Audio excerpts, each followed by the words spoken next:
साथियों, आज के युग की मांग है कि हमें अपने अंतःकरण को विस्तार देना होगा। हमारी चेतना का विस्तार देव से देश तक, राम से राष्ट्र तक होना चाहिए।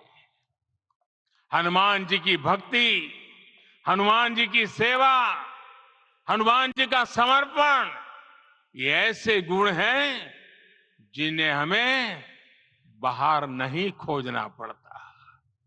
प्रत्येक भारतीय में भक्ति, सेवा और समर्पण के भाव समर्थ, सक्षम, भव्य, दिव्य भारत का आधार बनेंगे।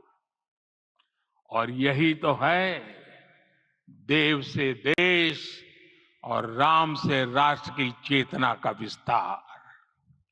दूर सुदूर जंगल में, कुटिया में जीवन गुजारने वाली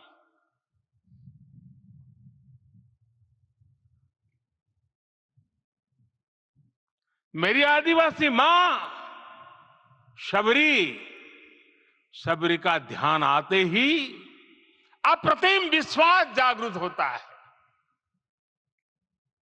मां शबरी तो कब से कहती थी, राम आएंगे।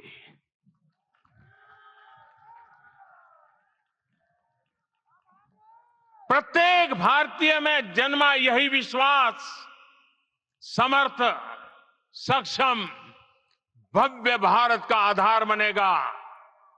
और यही तो है देव से देश और राम से राष्ट्र की चेतना का विस्तार।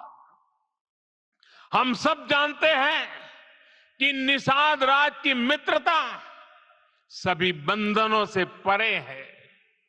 निषाद राज का राम के प्रति सम्मोहन, प्रभु राम का निषाद राज के लिए अपनापन कितना मौलिक है।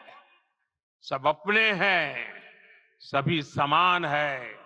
प्रत्येक भारतीय में अपनत्व की, बंधुत्व की ये भावना समर्थ, सक्षम, भव्य, दिव्य भारत का आधार बनेगी। और यही तो है देव से देश और राम से राष्ट्र की चेतना का विस्तार। साथियों, आज देश में निराशा के लिए रत्ती भर भी स्थान नहीं है। मैं तो बहुत सामान्य हूं, मैं तो बहुत छोटा हूं। अगर कोई ये सोचता है तो उसे गिलहरी के योगदान को याद करना चाहिए। गिलहरी का स्मरण ही हमें हमारी इस हिचक को दूर करेगा, हमें सिखाएगा कि छोटे बड़े हर प्रयास की अपनी ताकत होती है, अपना योगदान होता है।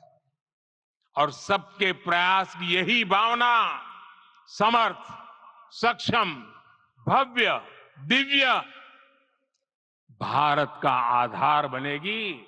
और यही तो देव से देश और राम से राष्ट्र की चेतना का विस्तार।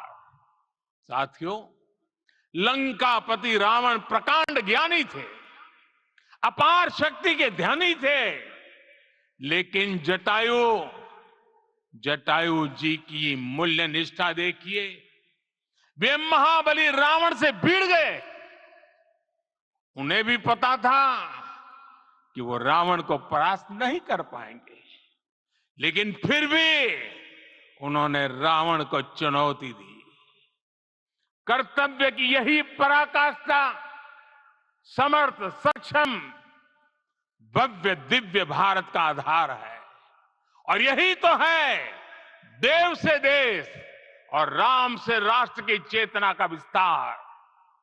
आइए हम संकल्प लें कि राष्ट्र निर्माण के लिए हम अपने जीवन का पल पल लगा देंगे।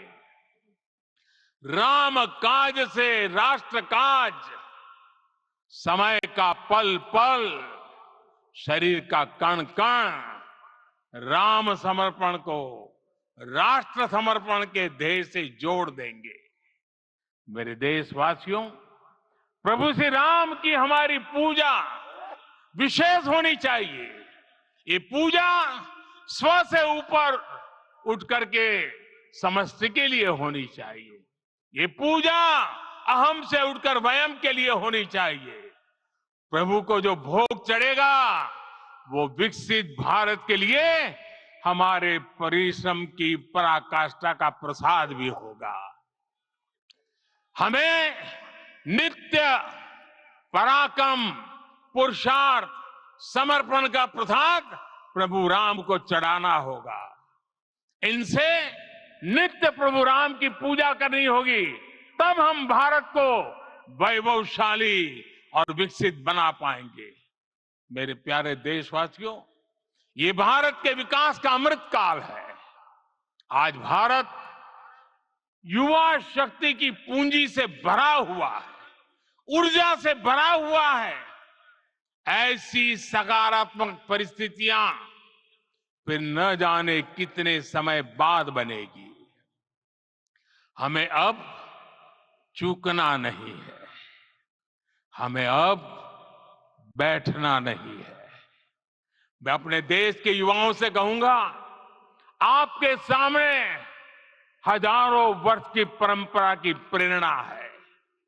आप भारत की उस पीढ़ी का प्रतिनिधित्व करते हैं जो चांद पर तिरंगा लहरा रही है।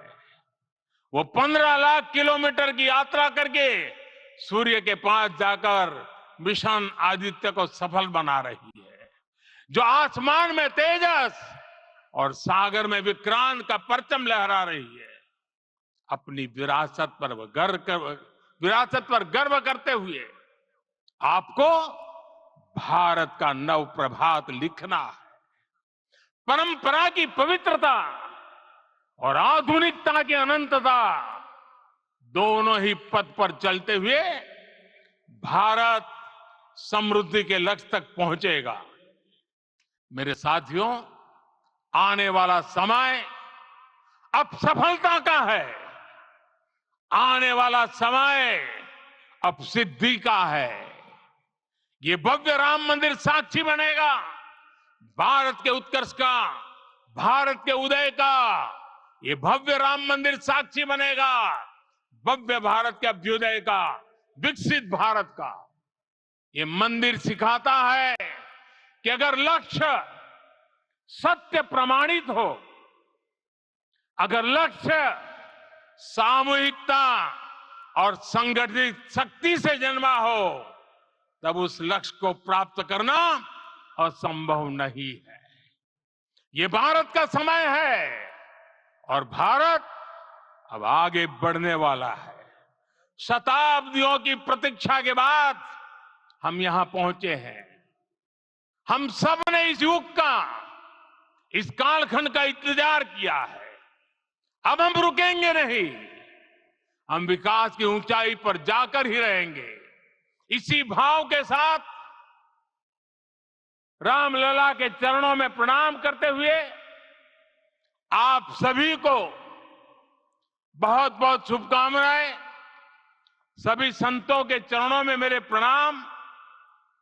सियावर रामचंद्र की, सियावर रामचंद्र की, सियावर रामचंद्र की।